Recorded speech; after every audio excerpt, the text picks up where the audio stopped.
Aujourd'hui, c'est Spawn, le festival de jeux vidéo gratuit d'Angoulême. C'est la 3e édition.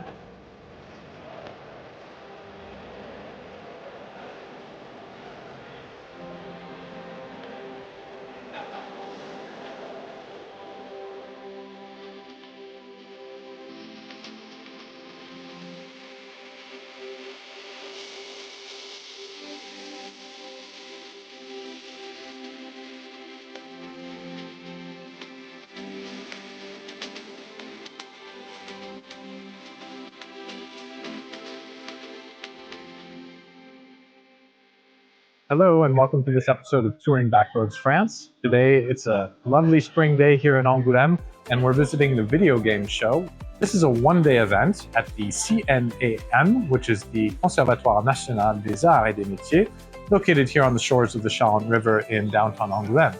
Now during this event, we're going to talk to a number of different video game creators, and they have created a number of different styles of video games. So we've got everything from virtual reality to traditional and 3D varieties of video games running on a number of different software platforms. There is, of course, virtual reality, which is an evolving new technology. 3 different studios have come here today to display their games.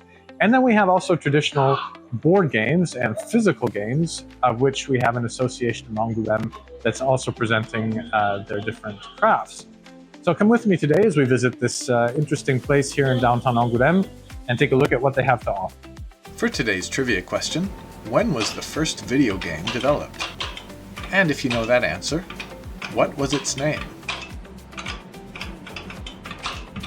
Located across the river from the Comic Book Museum in Angoulême, we find the École nationale du jeu et des médias interactifs. Today's Spawn Video Game Festival is a sort of open house where the public can enter free and experience some of the school's creative endeavors. I first met Stephanie and Morgan, 2 of the school staff, who kindly welcomed me and gave a quick overview of today's events. Bonjour, je suis Stéphanie. Hello, I'm Morgan. Je travaille à l'ENJMIN, l'école publique de jeux vidéo d'Angoulême. And I work as well at the French National Video Game School here in Angoulême in France.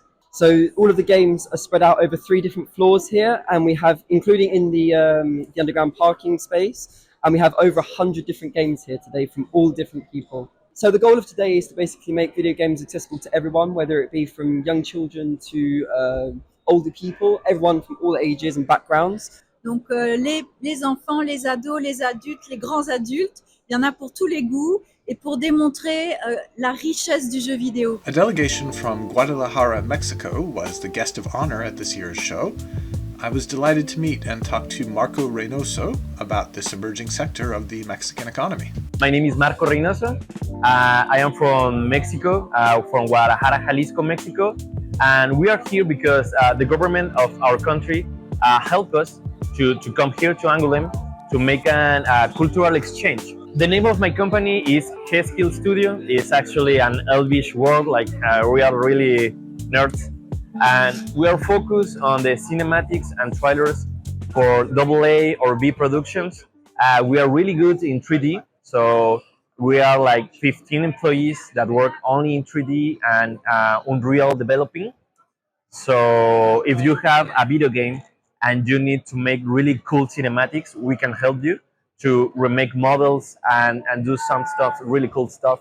And we have experience because we used to work for Fortnite for a couple of years, and we have like this experience of AAA productions, and we want to bring that to the indie or B industry.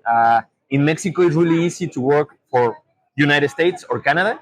I think that here in Angoulême, you are more focused on make your own IPs, so it's the same. If you need to make a cinematic for your video game, or you want to make a really cool art for your video game, we can help you. And of course, we are developing our own IPs, dungeon crawler, sci-fi stuff. In Guadalajara, we wanted to be like this Silicon Valley style of a city, to have a really huge creative industry and university companies that work together to make like this ecosystem of creative industries. And Angoulême is the good example that we wanted to do. We are here for 2 weeks. We go to Bordeaux and learn something about the cultural creative industry that they have there. And we go to some studios, we learn the pipeline, we talk with some publishers. And here in Angoulême, we have like 1 week and a half, and we are learning a lot of the way that you produce video games. It's really interesting. At the forefront of evolving video game technology, developments in virtual reality were on display with a selection of different games available. My name is Alexis Subias. I'm a co-founder of Yorf Studio, and today we're presenting Super Hyper Ultra, a VR co-op shooter roguelite game. In this game, you are a mercenary, a space mercenary, who is launched on a hostile planet, and you have to survive several hordes of monsters.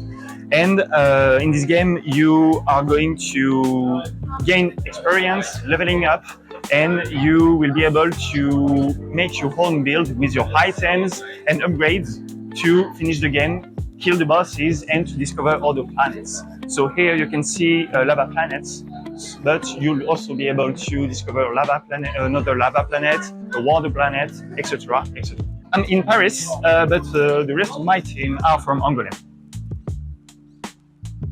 In addition to the digital games and screens, we can find comfort in traditional board games with a creative twist. The Association Angoumoisine de Jeux et d'Histoire, founded in 1988, was present at today's show as well.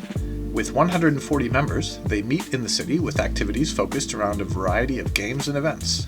One of their members has dedicated time and energy to an amazing project, bringing the 2D board game Space Hulk to life by 3D printing a new version of the game. I'll let him explain more about it. Eh ben, bonjour à vous déjà. Donc le jeu c'est Space Hulk, c'est un jeu de plateau qui se passe dans un vaisseau spatial, une épave de vaisseau spatial.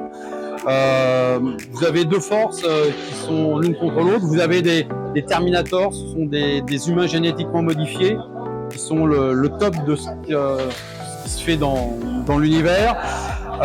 En face, vous avez une forme de vie extraterrestre qui vit dans cette épave. On appelle ça des Genie Stealers. Donc c'est un jeu de 1 contre 1 qui se fait phase par phase. D'abord la phase des Terminators, après la phase des Genie Stealers. Voilà.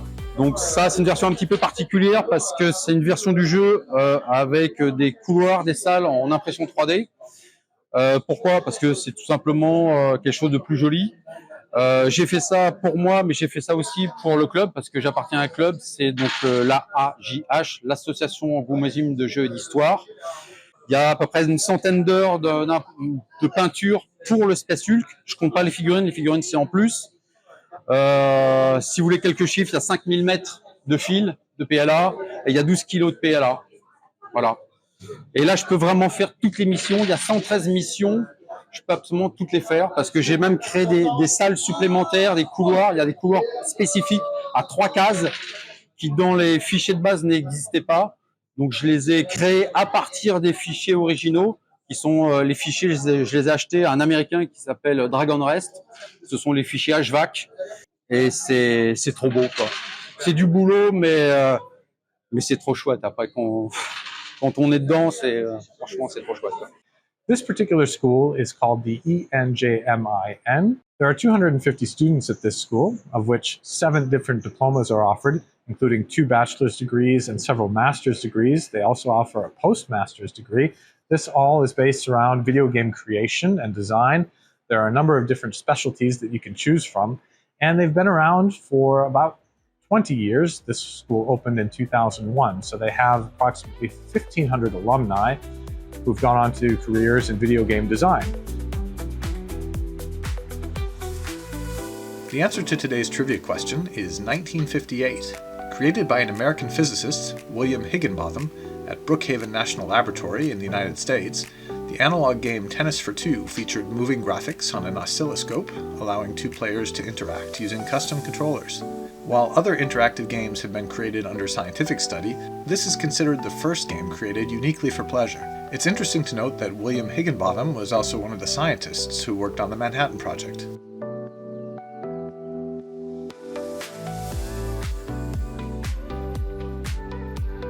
If you've made it to the end of this video, why not take a look at some of my other subjects here in Nouvelle-Aquitaine?